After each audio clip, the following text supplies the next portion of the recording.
तो आज का हमारा टॉपिक है इंडस्ट्रियल पॉलिसी रिजोल्यूशन।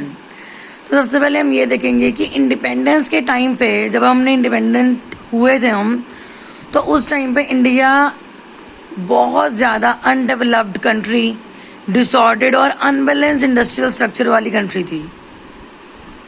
इंडस्ट्रीज सिर्फ कंट्रीब्यूट करती थी 1/6 ऑफ द नेशनल इनकम। जो कंट्रीब्यूशन था इंडस्ट्रीज का पहले से, इंडिपेंडेंस से पहले जो इंडस्ट्रीज का कंट्रीब्यूशन था वो कॉटन, टेक्सटाइल, जूट और शुगर तक सीमित था। लेकिन उस टाइम पे हमारे पास कोई भी वर्चुअल, बेसिक, हैवी और कैपिटल गुड की इंडस्ट्रीज नहीं थी जो कि आगे की इंडस्ट्रियलाइजेशन के लिए बेस बन सकता था। जो भी इंडस्ट्रीज थी पहले से सेटअप, वो बेसिकली कुछ ही एरियाज में सेटअप थी, जैसे बॉम्बे, सूरत, अहमदाबाद, जमशेदपुर, कलकत्ता। लेकिन बाकी की रेस्ट ऑफ द कंट्री जो थी वो इंडस्ट्री के बगैर थी। मतलब हर एक स्टेट में, हर एक एरिया में कोई इंडस्ट्री हो ऐसा जरूरी नहीं था। कुछ ही एरियाज थे जहाँ पे इंडस्ट्री सेटअप थी।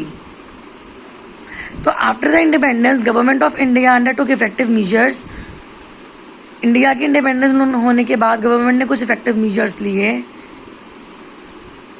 इंडस्ट्रियलाइजेशन को इंक्रीज करने के लिए।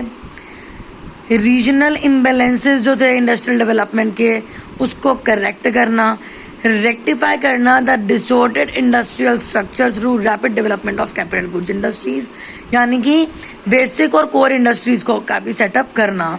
तो बेसिकली उनके जो पॉलिसी रिजोल्यूशंस जो थे वो बेसिकली उनका मेन एम था इंडस्ट्रियलाइजेशन के टेम्पो को इंक्रीज करना, रीजनल इम्बैलेंसेस को बैलेंस करना और कैपिटल गुड्स और कोर इंडस्ट्रीज को भी सेटअप करना। जो गवर्नमेंट है इंडिया की, द गवर्नमेंट ऑफ इंडिया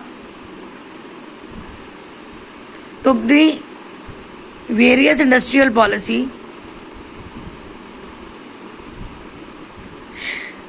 जिसमें उन्होंने फाइनेंशियल इंस्टीट्यूशन को सेटअप करा जो कि चीप रेट पे फाइनेंस प्रोवाइड करवाएंगे, और इंडस्ट्रीज को एक लैंड भी प्रोवाइड करी बंदों की वहाँ पे अपनी इंडस्ट्री को डेवलप और सेटअप कर सके।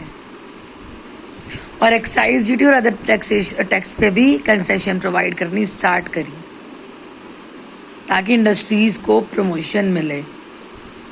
उसके अलावा दो और फर्दर स्टेप्स थे training and development of entrepreneur और promotion of small scale enterprise.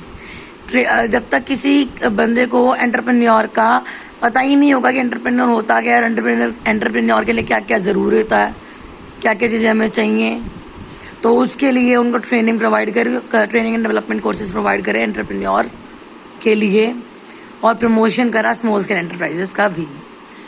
तो बेसिकली क्या ऑब्जेक्टिव थे, ऑब्जेक्टिव ऑफ इंडस्ट्रियल पॉलिसी, क्या क्या इंडस्ट्रियल पॉलिसी के ऑब्जेक्टिव थे। First is rapid industrial development, prevention of concentration of economic power.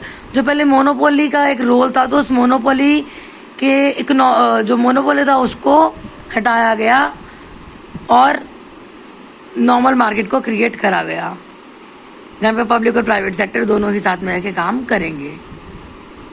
ये नहीं कि किसी फ्यू हैंड्स में इकोनॉमिक पावर है और वही पूरी मार्केट को चला रहा है। Balanced industrial structure, balanced industrial growth and last point is protection and promotion of small scale industries. ये कुछ ऑब्जेक्टिव थे इंडस्ट्रियल पॉलिसीज के।